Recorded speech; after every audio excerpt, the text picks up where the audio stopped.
His hands weren't selfish with my body. Gentle fingers coursed up and down my bare rib cage, never asking for anything more than the softness of my skin. His hand landed on my hips, his lips touched my forehead.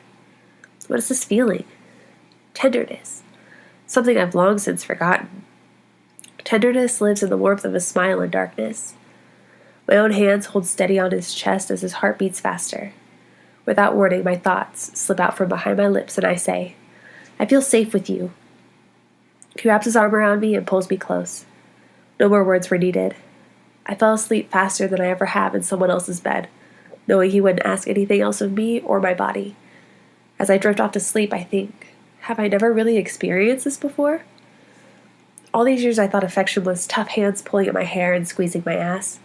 I thought security came from strong arms and even stronger egos, their confidence moving me every which way it pleased. Too many times arms have pulled me into a false sense of security. Heartbeats lulled me as their fingers wrapped around my breast without asking my permission. Even before these intimate moments, I found stolen glances and the rush of a wink from across the room created butterflies in the pit of my stomach. But what good do they do? Often they led to a quick kiss goodbye, which leaves a longing for more, like an unfinished chapter they were writing with their fingertips, and my fragile need for affirmation were the blank pages in front of them. I've never known anything else until this moment. It seems I didn't know what I wanted or what I deserved until he held my hand in a late-night Uber ride back to his apartment. A suggestion of my own because I didn't want to be without him that night. My eyes opened to him the next morning, slowly woken up by the sun.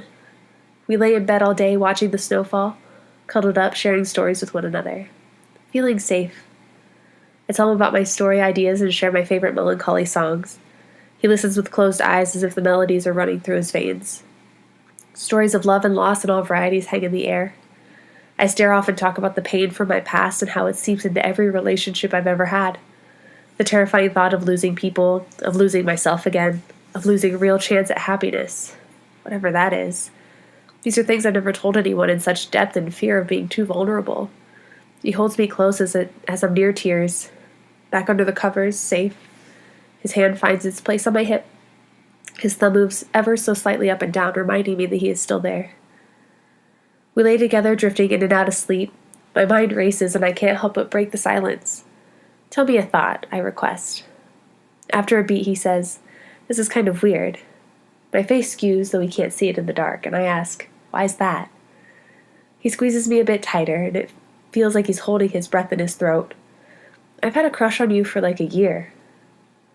What? Memories rush over me. Such a gentle soul, standing vigilantly as a confidant through the trenches of our last year in shared friendship. I was blind. For so long he'd been my safe place. I often held his arm as we walked through the city streets. He was the person I'd find when in a crowded bar when it was all too much for me to handle. When my social anxiety skyrocketed, he was there among all the others as a rock, keeping me grounded. Maybe, just maybe, I was his safe place too. With all this flooding my mind, I ask him, why? He laughs and tells me, I don't know, it's just how it is. I understand this. Sometimes things just are. The sun setting left the room dark once again.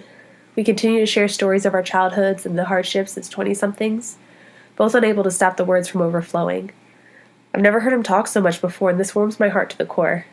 There were stories of emotionally abusive relationships and what we needed to heal, how we are still healing even now. Stories of past breakups and the aftermath, what we learned, and how we both know we deserve more than what we've been given. I even shared some of my big weaknesses with him, like how I just want to help other people who are hurting, though I have a hard time helping myself in the same way. I admit I'm terrified of people taking advantage of that part of me again. He never could, though. I know that. His touch is so soft and his eyes are caring when he looks at me. I lay there pensive. A thought pops into my head. So often I build an artificial haven in boys who don't genuinely care for my happiness. I fabricate happiness and joy that come up short of the real thing with the hope they'll somehow fall into the ideal story I construct in my head. Here, with him, I finally managed to find an organic refuge, a story unfolding on its own.